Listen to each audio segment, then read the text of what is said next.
अब हम बात कर लेते हैं अपने चैप्टर की लास्ट टॉपिक की, that is the health and disease. Health उस कंडीशन को कहते हैं जिसमें हमारी बॉडी जो है वो प्रॉपरली ग्रो करिए या नॉर्मली फंक्शन करिए और उसके फंक्शनैलिटी में कोई भी प्रॉब्लम नहीं आए। इसको हम लोग नॉर्मल हेल्थ कहते हैं और इस कंडीशन को हम लोग होम्योस्टेसिस कहते हैं। लेकिन ह्यूमन क्योंकि एक मशीन है, तो जैसे जैसे with the passage of time उधर जो है उसके अंदर सर्टेन प्रॉब्लम्स आ जाती है जो कि डिजीजेस क्रिएट करती हैं। अगर वो प्रॉब्लम जीन्स की वजह से यानी कि डीएनए की म्यूटेशन की वजह से अगर ह्यूमन बॉडी के अंदर प्रॉब्लम आए तो उसको हम लोग जेनेटिक डिजीज कहते हैं। और उसके अंदर जो कॉमन एग्जांपल है वो है down syndrome, Turner syndrome, Klinefelter syndrome वगैरह। और ये जो डिजीजेस होती हैं इनको क्योर करना नियरली इम्पॉसिबल होता है क्योंकि इसके अंदर ह्यूमन का जो जेनेटिक या जीन्स जो होती हैं या जीन पूल जो होता है वो बुरी तरह से डैमेज हुआ होता है।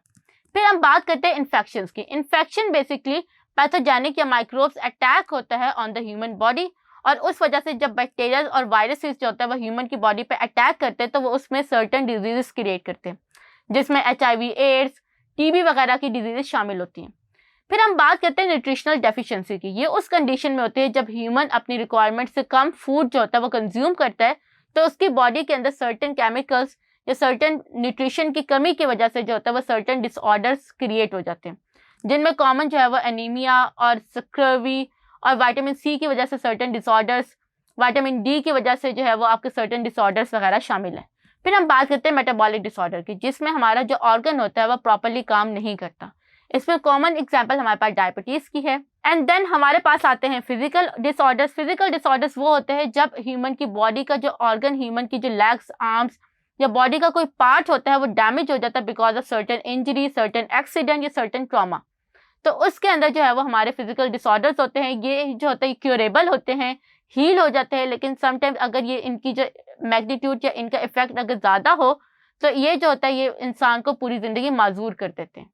फिर केमिकल्स, सर्टेन केमिकल्स यूज़ करने से भी हमारी बॉडी के ऊपर जो होता है वो बुरे असरात आते हैं और इसमें जो होता है वो कॉमनली ड्रग यूज़ होते हैं, हीरोइन, स्मोकिंग वगैरह की वजह से हमारी बॉडी के ऊपर जो होता है वो बुरे नेगेटिव इम्पैक्ट आता है, हमारी बॉडी के ऑर्गन्स डैमेज होते हैं।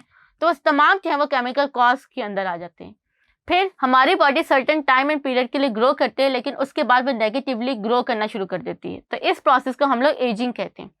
एजिंग क्योंकि हमारी बॉडी जो होती है वो नेगेटिवली ग्रो कर रही होती है तो उस वजह से हमारी बॉडी के जो ऑर्गन्स होते हैं वो डिफंक्शनलाइज होना शुरू हो जाता है with the passage of times और जो ह्यूमंस होते हैं उनको सर्टेन बीमारियां जो होती है वो लगना शुरू हो जाती हैं। फिर आखिर में बात करते हैं हम लोग मेंटल इलनेस की।